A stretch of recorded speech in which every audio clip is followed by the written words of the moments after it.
So Family Guy has been on the air for a long time. As of recording this video, it will have been on television, even if it was just airing reruns on Adult Swim, for 27 years. As a matter of fact, as far as the shows that make up the Ultimate Universe go, it is second only to The Simpsons, which has been on air for 37 years. It's pretty impressive run if I'm being honest, but this got me thinking, would the universe actually benefit from a time skip? Real quick guys, like I'd like to say in these videos, please remember to hit that subscribe button. I'm trying to grow the channel as much as possible, and if you like my stuff, all your help would be greatly appreciated. So first of all, for those of you who don't know, a time skip, by definition, is a narrative device where a significant amount of time passes in a story without depicting every moment, allowing authors to skip uneventful periods, show character growth, age characters rapidly, or advance the plot quickly. It's usually to jump from a character's childhood to adulthood, bypass boring training, or cover years between key events, making the story move faster by focusing only on important developments. It's mostly famous for anime. If you need someone to get stronger, you just have a time skip.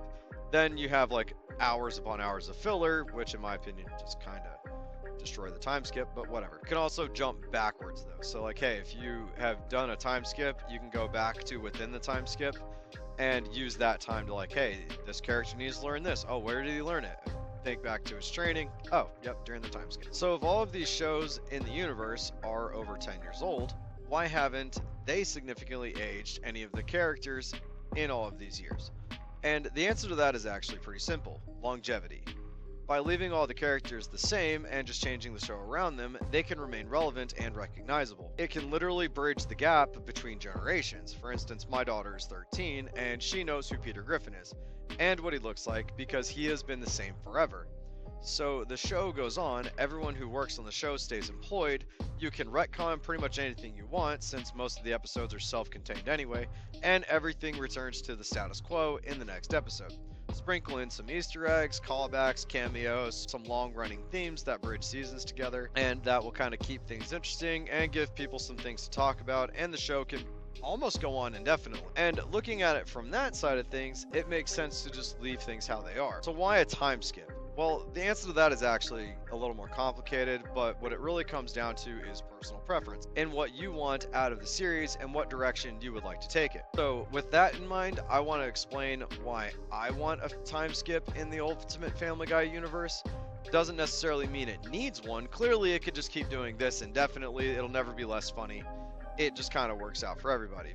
But this is why I think they would benefit from a time skip. And for me, it actually comes down to something that's kind of simple. No one ages, and it makes things a little weird if you actually think about it as much as I do. So like, let's take Lisa Simpson for example. She's the de facto representative whenever the writers of The Simpsons want to tell a story that a young woman will relate to, which it does work. And as long as you're just letting the story take you along, it's really sweet and enjoyable. But where it all breaks down, at least for me, is when you realize that Lisa is canonically 8 years old. You know, suddenly spending 22 minutes watching her crush on a boy seems a little bit wrong, kinda, right? Also, some of her character development, like being a vegetarian and being the outspoken liberal in the family, I think would just translate better if she were like actually a teenager and in some level of like a more rebellious phase than she has been since the show started. She's always been like the level one of The Simpsons, but if you age her up, even just at 12 or 13, all of this kind of would start to make more sense because now she's like a rebel. And then, you know, another good example here is actually Stewie. He's canonically only 1 year old, yet within the stories they're telling, he's routinely going on dates, traveling the world, being put in really dangerous situations, and even starting a lot of businesses. He has also been shown to have real feelings for Brian, who is technically way older than him, and it is implied that he has had sex in multiple episodes. Surprisingly, not with Brian, even though they made out while hypnotized and while trying to get out of the military.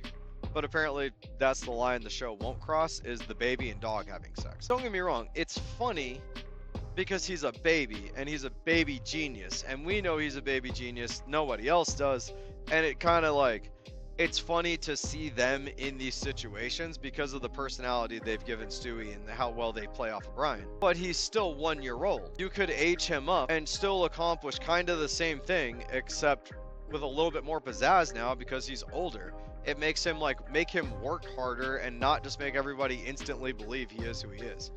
Then again, that could also be a superpower he gets from being potentially part alien, but You guys can go watch my Lois is an Alien video to kind of explain that. And then there's also kind of the fact here that they do comment on current events and they have current technology.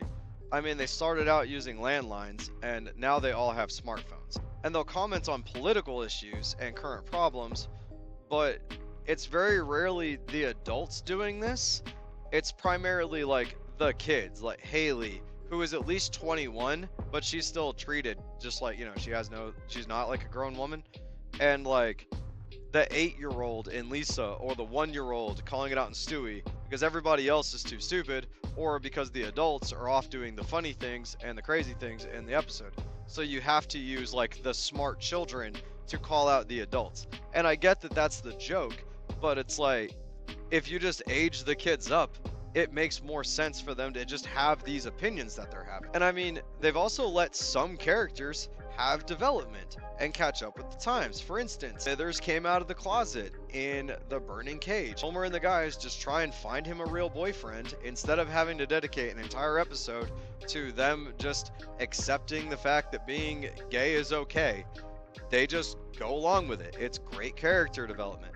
But then in Murder, She Wrote, he is calling everyone nerds, which is actually more in line with him having no character development.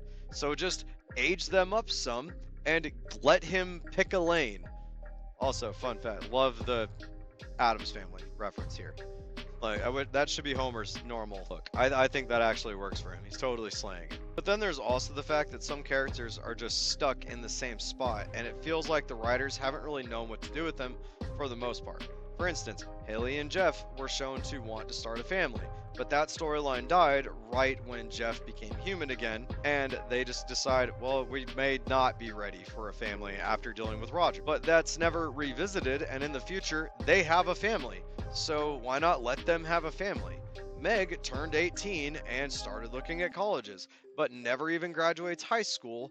Or maybe she does, and it just doesn't show it. We really don't get a concrete answer. Bart is the immortal troublemaker. He never faces consequences. It's just done. I mean, he does get consequences, but like, maybe make him have real consequences as he gets older, or have him 180 and be like the good kid who used to be the bad kid. That would be an interesting little take on Bart. Steve is stuck as a freshman in high school. Chris's whole character is he masturbates all the time, and with some really weird things. Kevin never deals with his PTSD, and he's actually clearly not getting the help he needs. Susie is stuck as a baby that can't even talk, yet has a Patrick Stewart inner monologue. Don't get me wrong, I love that, and there's plenty of theories there, but let the poor girl grow up. Tina will never move past this awkward phase of life she is in. But you know what, actually, now that I think about it, I know I just went through that whole rant, but I think I'm actually going to make that its own video. Family Guy's like most forgotten characters, maybe. Look for that in the future, hit that notification bell, that way you know when it comes out. But yeah, please check that out for me. But basically, there's a lot of things within the universe that can get better just by skipping ahead a few years. I think it would really unstick some characters and make things less weird with the others.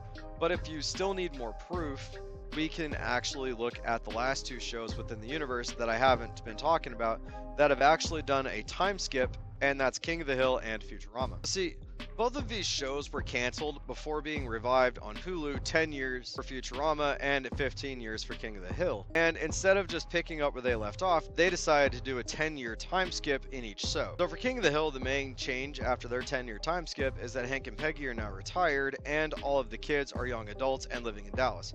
Doing this opened up whole new storylines where both Hank and Peggy are trying to adjust to retirement, almost becoming the side story in a lot of the episodes, while Bobby, Connie, and Joseph are taking on the main stories of the episode, navigating life as young adults. I mean, Bobby owns his own restaurant, Connie is a full-time student, and like Lisa, is very open-minded and very outspoken. And Joseph, well, he's Bobby's roommate, who helps him out whenever he needs it. We didn't really get a lot of, story from Joseph this year. Hopefully in the next season we will, because what we got from him in this season was perfect. It was gold. They didn't need to do anything more with him. Hopefully we get a little bit more with him in the next season, just maybe give him his own little story arc from what we got, but what we got with him was gold. And that's the fun part, because you can use Joseph to actually talk about it, because you can use the time skip and the old series to pay homage within this new one, and you can use that to pull scenarios. For instance, Joseph is the spitting image of Dale. Even though he is John Redcorn's son, this series goes out of the way to kind of show, yeah, no, he is Dale's son. Like, they are the same, you know, even if he's not his biological father. But also bringing back the fact that John Redcorn still wants to be a part of his life the only way he can. And it actually, throughout this series, makes it where, like, hey, he adopts a horse for the sole chance of getting to potentially go riding with his son.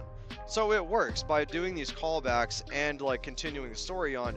It just makes that particular relationship, it just adds to it. All the while, this has given us just all of these new stories, and there's room for growth for the whole cast, all within a 10-year time skip. And now, admittingly, for Futurama, in their time skip, they didn't age anybody up because they were frozen in time.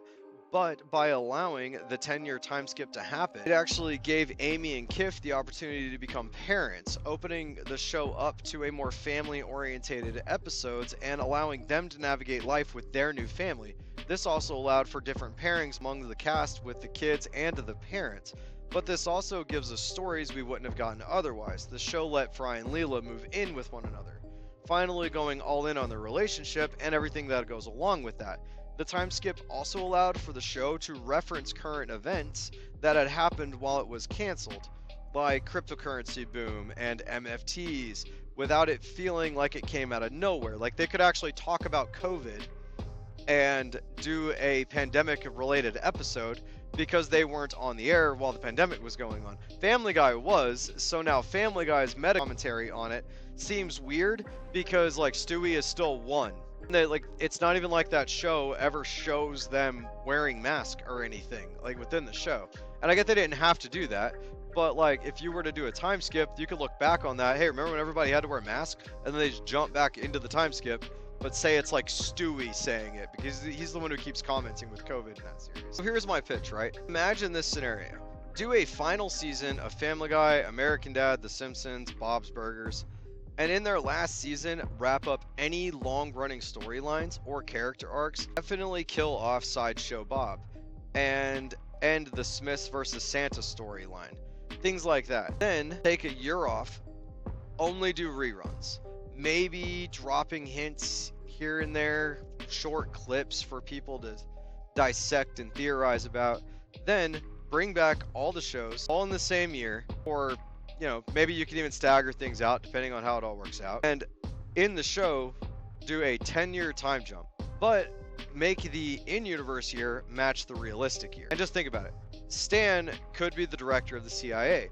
Peter and Lois could be divorced, which might mean Peter is actually dead. Lisa could be close to graduating high school or just in college. Bart could be in jail. Meg could have transitioned and is now Ron. Brian might be dead or married, and Luis could be doing PR for the restaurant. The possibilities here are endless once you open that door, and I think it would actually lead on to another 30 years worth of stuff we could do following the characters in this age. And you could actually have just 2 decades. You could say, hey, we've got, like, you know, decade 1 of all of these shows is the one before the time skip, and then you get a post time skip, and it runs for another 30 years. And then in that 30 years, you do another time skip where now everybody has kids and it's about theirs. You know, you don't need to end the series, but you can use time skips to improve it. But you know what, guys, realistically, I've kind of rambled on long enough, and if you've made it this far, thank you for watching. Let me know what you think in the comments down below. Do any of these shows need a time skip? Maybe do only certain ones need a time skip? Like, we've got 2 of them down. Do you want to, like, maybe, let's say American Dad does one, and then Family Guy, and then The Simpsons, and bring all their characters into the future that way and give us these new things? Let me know what you guys think in the comments down below. While you're down there, remember to hit that subscribe button, hit that notification bell, and hit that like button, and I will see you guys in the next video.